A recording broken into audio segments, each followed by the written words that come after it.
Bonjour, je suis Aurore de Le Chat d'Albertine et aujourd'hui je vais vous parler des zips, les fermetures à glissière. Il en existe différentes sortes et ce n'est pas toujours facile ou évident de s'y retrouver. Alors dans cette petite vidéo, je partage avec vous quelques conseils et astuces pour vous aider à ce que tout se passe pour le mieux. Si ça vous intéresse, on se retrouve tout de suite.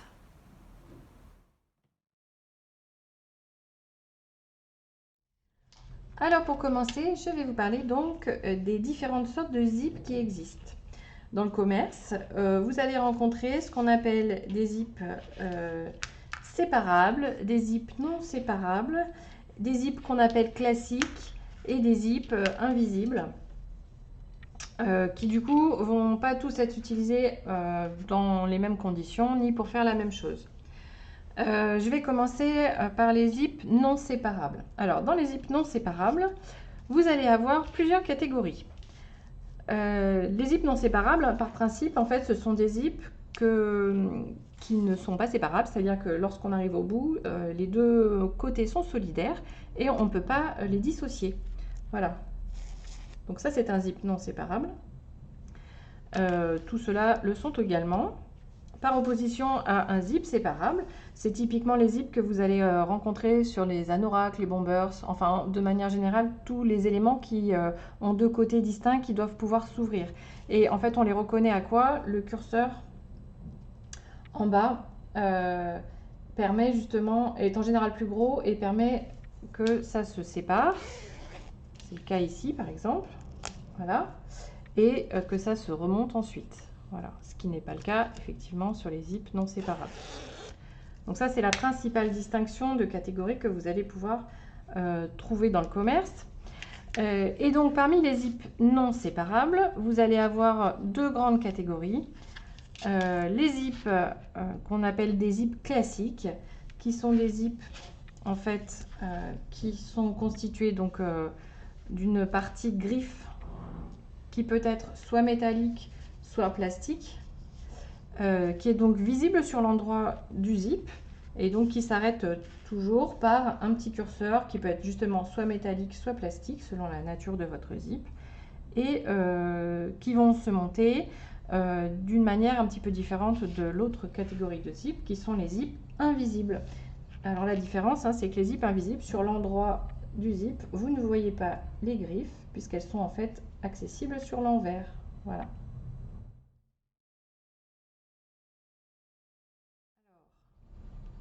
Les zips visibles, les zips classiques, quand est-ce qu'on les utilise?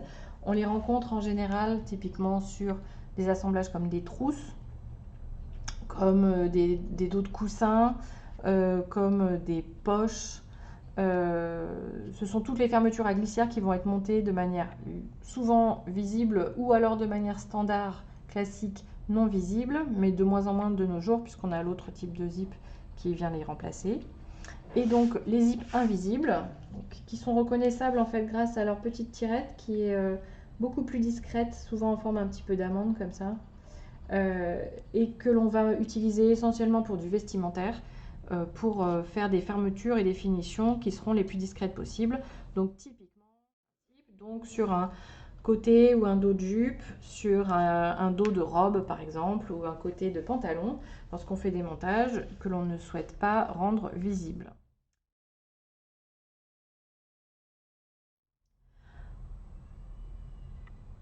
Alors justement, lorsque l'on parle de longueur de zip, de quoi s'agit-il? Eh bien la longueur d'un zip, elle va se mesurer entre le point d'arrêt, c'est-à-dire le curseur, qu'il soit séparable ou non séparable, c'est toujours le point bas, et le haut des griffes du zip, donc généralement les bloqueurs, c'est-à-dire que lorsque la tirette ne peut plus avancer, c'est ce qui vous donne le haut du zip, et donc la mesure, elle se fait entre ce point haut et ce point bas. Ici, voilà, j'ai un zip qui fait donc 20 cm. Il peut arriver dans certains cas, notamment sur les zips invisibles, que la tirette, pour une raison ou pour une autre, voilà, c'est le cas par exemple sur celui-ci, la tirette dépasse légèrement des bloqueurs. Dans ce cas, prenez en compte plutôt la partie haute de la tirette pour éviter qu'elle dépasse de votre vêtement fini. En aucun cas, on ne mesure un zip entre le haut et le bas des rubans, puisqu'on a toujours un petit peu de tissu supplémentaire pour pouvoir le manipuler ou le fixer.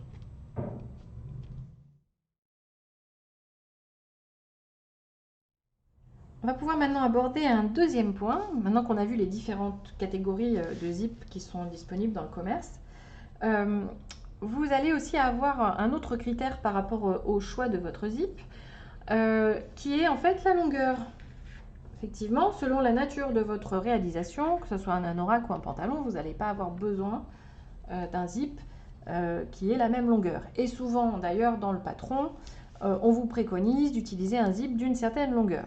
Alors évidemment, si vous avez de la chance, ce qui est demandé correspond à un zip dont la longueur correspond à quelque chose qu'on trouve dans le commerce, car en fait, ces longueurs sont standardisées.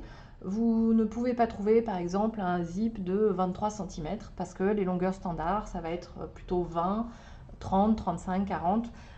Donc effectivement, si pour votre réalisation, vous avez besoin d'un zip de 23 cm, eh bien, il va falloir que vous ajustiez la longueur de votre zip. Alors, pour cela, plusieurs solutions.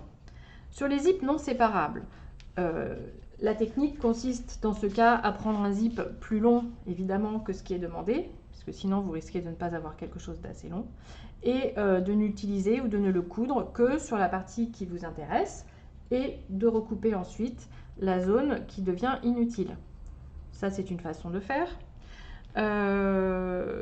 Pour cela également, pour éviter que le zip s'échappe lorsque vous déroulez au bout, puisque vous aurez certainement recoupé la partie curseur, il suffit en fait de faire quelques points à l'aide d'une aiguille à la main pour venir en fait empêcher la tirette, le curseur, de ressortir de manière inappropriée en bout de zip. Voilà, donc là je vous montre en faisant quelques petits points. Il faut bien sûr en faire 4 ou 5 pour que ça soit suffisamment robuste pour empêcher votre zip de sortir, et moyennant quoi, eh bien, il ne pourra pas aller plus loin que la zone où vous aurez fait vos petits points de renfort. Voilà. Autre technique, sur les zips invisibles. Donc le principe, c'est que vous n'avez pas de point d'arrêt, il est différent, les zips, mais vous avez en général cette petite bague en métal qui a le bon goût de pouvoir se déplacer et du coup d'être repositionné à l'endroit où vous souhaitez que votre zip s'arrête, et comme ça vous ne pourrez pas aller plus bas. Si vous souhaitez recouper un zip, pour les zips en plastique comme celui-ci, c'est relativement simple. Une bonne paire de ciseaux, alors on évite évidemment de prendre sa jolie paire de ciseaux à 50 000 $ qu'on a acheté exprès pour couper le tissu. On prend plutôt une paire de ciseaux qui ne craint pas grand chose et ça se recoupe très très bien au ciseau.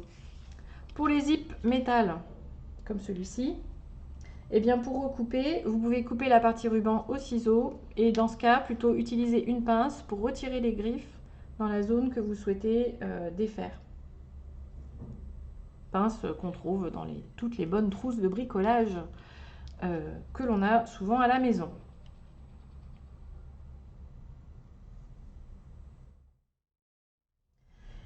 Si vous devez ajuster la longueur d'un zip séparable, évidemment, vous ne pouvez pas recouper la zone du bas puisque c'est là que se fait l'enfilage.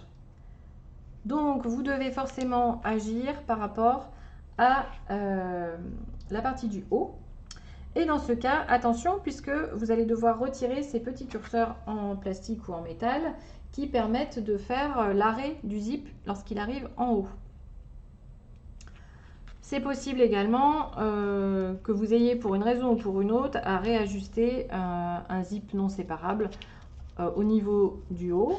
Et dans ce cas, de la même manière, vous risquez d'être amené à recouper en fait le haut du zip et donc de supprimer les curseurs qui servent de bloqueurs en fait au niveau de l'extrémité.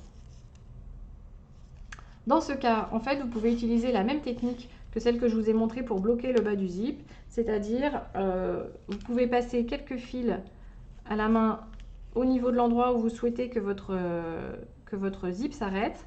Ça vous évitera des déconvenues avec un zip qui ressort inopinément en haut de la fermeture et qui du coup devient inutilisable parce que à renfiler, c'est pas du tout facile. Voilà, je fais quelques points ici par exemple.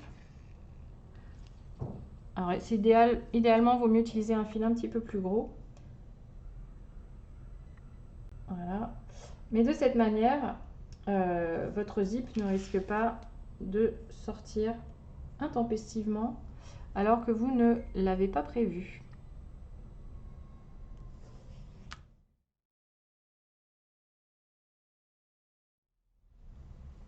Dernier point maintenant, quel est le matériel nécessaire pour fixer un zip, pour poser un zip? Alors, de base, vous aurez besoin de ce qu'on appelle un demi-pied droit ou demi-pied gauche, qui a généralement une forme comme ça. Alors, il peut être soit le demi-pied à droite, le demi-pied à gauche, soit faire les deux, ce qui est le cas sur la plupart des machines familiales. Et c'est un pied qui est généralement fourni de base en standard sur toutes les machines. Avec ce pied, vous pouvez monter aussi bien les zips classiques que les zips invisibles. Ceci étant dit, pour les zips invisibles, je vous recommande plutôt d'avoir ce type de pied. Il a en fait voilà, deux petites glissières qui vont permettre ici, qui vont permettre d'engager le ruban du zip et de le guider de manière à ce qu'il ne bouge pas lorsque l'on va piquer. Ce qui permet de piquer de manière vraiment invisible au plus près des griffes. Alors en termes de technique, sur un zip standard, on va venir piquer au ras des griffes grâce à notre pied de biche qui va pouvoir longer les griffes sans être gêné par les surépaisseurs. Là, c'est un zip qui est relativement plat, mais par exemple sur celui-ci qui est en relief, mon pied de zip va pouvoir venir piquer vraiment très près du bord des griffes en le longeant bien proprement sans être gêné. Alors, petite astuce. Pour le pied zip invisible, en fait, le principe est le même, mais on se place sur l'envers du zip. On pique toujours ouvert et le principe est d'aller piquer vraiment à l'intérieur de la petite goulotte formée par les griffes. On va venir engager dans la petite goulotte la glissière de cette manière et grâce à la rainure du pied de biche, on va pouvoir écarter le bord du zip et piquer exactement au plus près du bord des griffes. Donc ce pied, on peut s'en passer, hein. On peut très bien utiliser un pied pour zip classique, mais il faut reconnaître que c'est quand même beaucoup moins précis et un peu plus acrobatique que le pied pour zip invisible. L'idée, c'est vraiment d'aller chercher à l'intérieur de la glissière pour aller piquer vraiment au plus près possible du bord des griffes, ce qui doit vous donner quelque chose de ce genre. En fait, voilà, si on fait un exemple, voilà, la piqûre, elle est vraiment très très bien cachée. Il faut presque dérouler hein, les griffes pour pouvoir trouver la couture.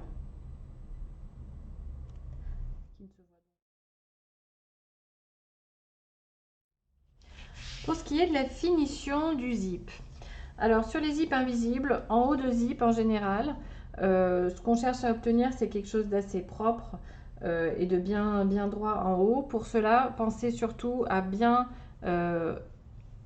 dégarnir vos épaisseurs dans cette zone pour que votre placement se fasse proprement. Deux possibilités au niveau du haut du curseur, vous pouvez recouper. Mais moi je trouve que ça déborde souvent un petit peu, du coup je replie en fait sur l'envers de cette manière, je replie mon petit zip comme ça un peu en biais et je recouvre avec souvent la parmenture. Ça me permet d'obtenir quelque chose de bien net et bien droit.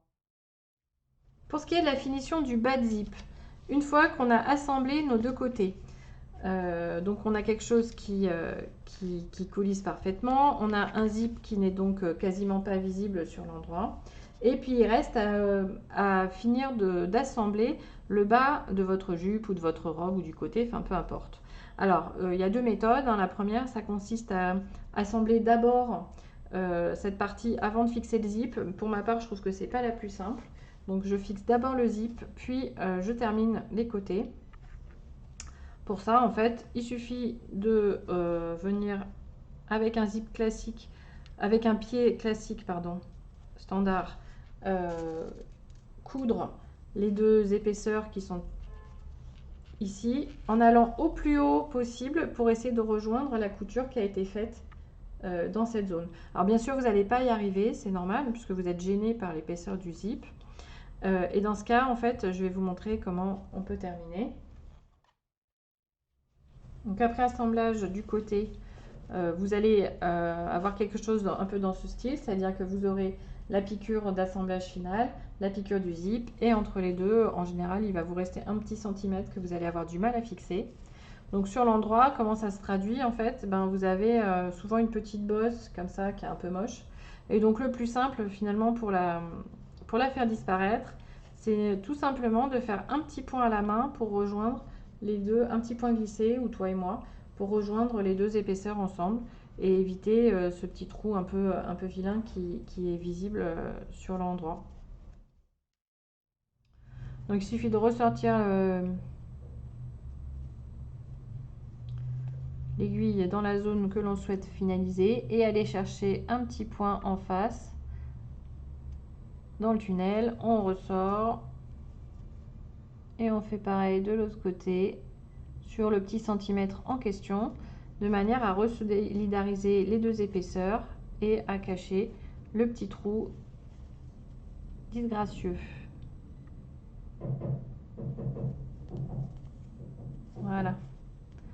Et de cette manière, on a une finition impeccable.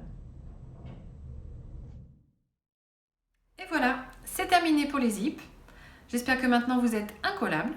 Si vous souhaitez recevoir toutes les semaines de nouvelles astuces couture, n'oubliez pas de vous abonner à ma newsletter. Vous pourrez ainsi rester informé de toutes mes dernières actualités. À très bientôt!